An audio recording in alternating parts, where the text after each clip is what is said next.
So hello guys, वापस आ चुके हो आप। और आज दूसरा वीडियो है मेरा।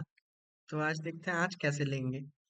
तो मोस्टली आपको ट्रेड लेते वक्त मैंने बताया था कल कि आपको हमेशा एसएनआर लेवल को पहले मार्क करना। तो मैं 15 मिनट के कैंडल पर एसएनआर लेवल मार्क कर चुका हूँ। कल मेरा 162 का यानी कि 5 के लगा के $162 का प्रॉफिट हुआ था, जो कि एज अ बिगनर बहुत अच्छा है। क्योंकि मेरा वीक वन का टारगेट है अप्रोक्स $200 पर डे के हिसाब से। और उस हिसाब मतलब 150 से $200 मुझे कमाना है। यही मेरा टारगेट है। तो उस हिसाब से देखा जाए तो मेरा कल का टारगेट फुलफिल हो गया था। मैंने पहला एसएनआर लेवल मार्क कर लिया है। दूसरा एसएनआर लेवल मार्क करने जा रहा हूँ। तो देखिए, एसएनआर लेवल मार्क करते वक्त आपको एक चीज हमेशा याद रखनी है कि हम आपको हमेशा मेजर रिवर्सेस जहां से मार्केट एकदम तगड़ा ऊपर गया या फिर तगड़ा नीचे गया, उसे ही मार्क करिए। क्योंकि वो स्ट्रॉन्ग जोन्स होता है एज कम्पेयर टू अदर्स। वो थोड़ा लीचर टाइप का होता है। वो जो नॉर्मल होते हैं, जो आप छोटे छोटे मूवमेंट देता है, वो कभी कभार ही काम आता है, हमेशा काम नहीं आता है। तो आज हम वही सेम इंडिकेटर्स, ज्यादा इंडिकेटर्स नहीं होता है ना। ब्रूस ली वाला डायलॉग है, I do not fear from the person who knows 10,000 moves, I fear from the person who has practised one move 10,000 times. तो वही है, आप कुछ इंडिकेटर को समझिए और उसके परफेक्ट हो जाइए। और एसएनआर लेवल पर भी परफेक्ट होइए। देखिए, सुपर ट्रेंड देखिए, मैं आपको सुपर ट्रेंड एकदम शॉर्ट भाषा में समझा देता हूँ। सुपर ट्रेंड ने यहाँ दिखाया था इस लेवल पर कि मार्केट ऊपर जाएगा, ये कंफर्मेशन। फिर देखिए, अगला कैंडल ने कंफर्मेशन दिया, मार्केट ने बूम किया। तो ये एक बढ़िया अपॉर्चुनिटी मिल सकता था, लेकिन मैं उस टाइम, मेरा कोचिंग क्लासेस रहते हैं, मतलब मैं जेई का स्टूडेंट हूँ अभी। तो कोचिंग क्लासेस रहते हैं तो मैं ले नहीं पाया। अब देखता हूँ अगला मूवमेंट कब आता है। बॉलिंजर बैंड्स इंडिकेशन दे रहा है, कोई मतलब अभी जिस हिसाब से करंट मार्केट है, उस हिसाब से कोई बढ़िया इंडिकेशन दे नहीं रहा। सब कैजुअल है। यूरो यूएसडी बढ़िया मार्केट होता, मतलब वन ऑफ द मेरे फेवरेट है, सच बोलो तो। क्योंकि मैं जीबीपी यूएसडी में करता हूँ मैक्सिमम, या फिर यूरो यूएसडी। मतलब यूएसडी यूएस डॉलर में ज्यादा आपको वॉलीटिलिटी मिलती है। और एज अ बिगनर मतलब लोग सोचते हैं क्या कि एज अ बिगनर अगर आपको वॉलीटिलिटी मिल रही है तो ये बहुत खराब चीज है, लेकिन ये अच्छी बात है अगर देखा जाए तो। क्योंकि साइडवेज मार्केट में बैंक मतलब कहाँ तक कर पाओगे दोस्त तुम। तो मैं यहाँ पर बना देता हूँ। एक मिनट बस, मुझे एक हॉरिजॉन्टल लाइन सेलेक्ट करना है। कैंसल। एक मिनट बस। मैंने देखी, अगर आप इंडिकेटर्स जानते हो तो आपको तो पता ही होगा कि कैसे वर्क करता है ये। यहाँ पर एक मिनट।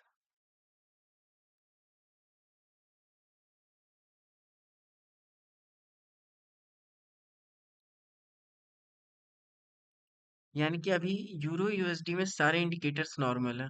कोई भी मेजर दिखा नहीं रहा है कि मेजर रिवर्स हो सकता है। तो अभी हम यूरो यूएसडी को छोड़ के जा रहे हैं दूसरी जगह।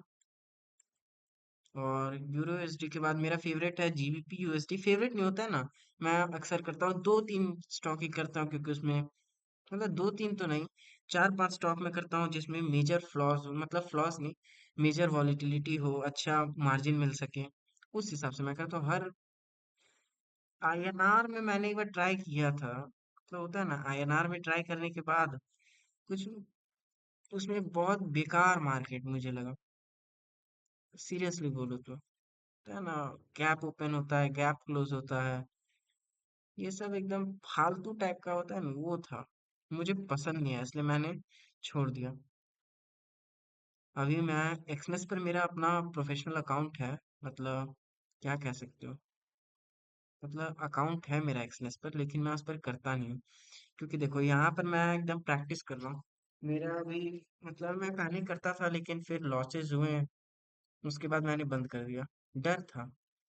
देखो, यहाँ पर एक कंफर्मेशन आ रहा है सुपर ट्रेंड से, और अगर ये वाला रेसिस्टेंस लेवल ब्रेक हो जाता है तो मैं लेने पर जाऊंगा बियर। देखो, अरे यार, ये सॉरी, एक मिनट बेबी, तुम ही लोग को बोल रहा हूँ दोस्त, गलत मत समझो। ठीक है, रुको। 1 मिनट 6 सेकंड बाकी है कैंडल में। मैं और भी बाकी सारी कंफर्मेशन चेक कर लेता हूँ, क्योंकि सिंगल कंफर्मेशन पर कभी भी ट्रेड नहीं करना चाहिए। जितना मैंने पढ़ा है, जितना किसी ने भी पढ़ा है भाई, कोई तुम्हें नहीं बोलेगा हे भगवान कि हे प्रभु कि आप सिंगल कंफर्मेशन पर 100% ट्रेड कर लीजिए। देखो यहाँ पर दो मेजर क्रॉसओवर्स आ रहे हैं। देखो, एक ईएमआई एसएनआर लेवल भी ब्रेक हो चुका है, जोन था। और मेरा सुपर ट्रेंड भी बोल रहा है कि बाबू साहब मार्केट नीचे जाएगा। तो मैं अब यहाँ से बुल पर बियर पर लूंगा, अगर ये रेड पर क्लोज हो जाती है तो। एमएसीडी तो पहले ही क्रॉस ओवर दे चुका है। और मेरा मिनिमम वेटिंग टाइम 1 से 1.5 घंटा रहेगा, जब तक कोई मेजर रिवर्सेस के चांस ना आ जाए। समझ लो। तो यहाँ पर हम पहले ही ले लेते हैं, क्योंकि फिर कोई मार्केट मोमेंटम ना आ जाए। उफ।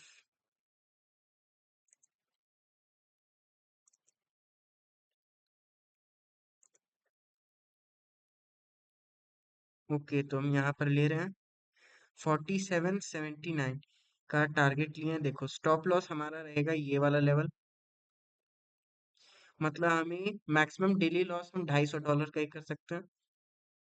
तो उस हिसाब से मेरा स्टॉप लॉस रहेगा ये। सब चीज देखो, अगर तुम एक बार करने लगोगे ना, तो तुम अपने आप समझ जाओगे कि मैंने मेरा मैक्सिमम लॉस मैं $250 ये अफोर्ड कर सकता हूँ, लेकिन मैंने $368 क्यों लिया। और मैं टेक प्रॉफिट लूंगा। देखो, एक और मेजर रिवर्सल।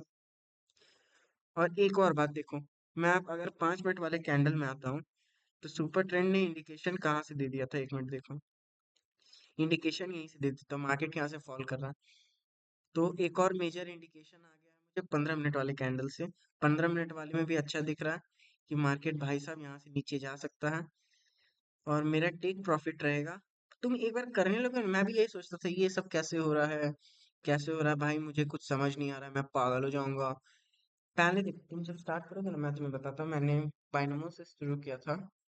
तो मैंने जब बाइनोमो से शुरू किया, तो मुझे लगता था भाई 500 मैंने डिपॉजिट किया, अब तो भाई एकदम करोड़पति हो जाएंगे, एकदम बवाल हो जाएगा एकदम मेरे साथ। लेकिन कुछ हुआ नहीं वैसे। ऊपर से मेरे ₹1000 डूब गए। उसके बाद मैंने छोड़ दिया। उसके बाद मैंने समझा कि वो किस टाइप का मार्केट है। वो क्या कहते हैं, किस टाइप का मार्केट है मैं भूल गया। वो क्या बोलते हैं, भूल गया भाई, रुको 1 मिनट। एक जैसा देखने दो, मतलब देखने क्या दो। हम्म, तुम लोग समझ लेना, मैं भूल गया हूँ एक्चुअली कौन से टाइप का मार्केट होता है वो। हाँ, तो जो भी टाइप का मार्केट होता है, फॉरेक्स नहीं होता, इक्विटी नहीं होता वो सब। फिर मैं इक्विटी मार्केट में गया। जब मैं इक्विटी मार्केट में गया, तब मुझे पता चला क्या, कि भाई साहब इसमें इसमें स्कोप ज्यादा है, क्योंकि इंडियन मार्केट है, लीगल है। फिर मैंने मम्मी का अकाउंट बनाया। उस टाइम मैं छोटा था, तो मेरे पास लीगल अथॉरिटी नहीं थी कि अकाउंट बनाने की। तो फिर मैंने मम्मी का अकाउंट, मतलब मम्मी के डिटेल से मैंने अकाउंट बनाया। उसमें फिर हार गया, फिर कुछ हुआ, फिर मतलब होता है ना, हार गया उसमें भी। फिर मैं फॉरेक्स, मतलब उसमें जीता कुछ, फिर हारा, फिर एक मेजर लॉस हुआ। मेरे लिए मेजर लॉस था। फिर मैं वापस आ गया फॉरेक्स में। फिर मैंने फॉरेक्स को समझना शुरू किया। तो मैं अभी सोच रहा हूँ क्या, कि फॉरेक्स तो इंडिया में आप डायरेक्टली लीगल के तरीके से कर नहीं सकते हो। इसलिए मैं फॉरेक्स को लीगल तरीके से आप इंडिया में ऑपरेट नहीं कर सकते, इसलिए मैं फंडेड अकाउंट का वाई लूंगा। ये एक अच्छा ऑप्शन है। तो मैं अब यहाँ पर टाइमर लगाना भूल गया मेरे भाई। 1 मिनट। स्टॉप वॉच नहीं लगाया, देखो कितनी बड़ी गलती हो गई। क्लॉक लगाया। उफ, 22 घंटा से चल रहा है भाई। सॉरी, बंद करना भूल जाता हूँ कई बार, देख के बंद कर देता हूँ। तो मिनिमम वेटिंग टाइम मैंने आपको बताया था, मेरा मिनिमम वेटिंग टाइम रहेगा 1 से 1.5 घंटे, क्योंकि इससे आप डे ट्रेडर बनना चाहता हूँ।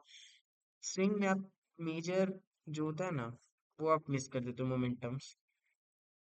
तो उसी हिसाब से मैं अब जाता हूँ। बाय। अब मैं अब रिकॉर्डिंग बंद कर रहा हूँ, अगले वीडियो में मिलते हैं, और मैं कल बता दूंगा कि मुझे कितने का प्रॉफिट हुआ। Bye babies.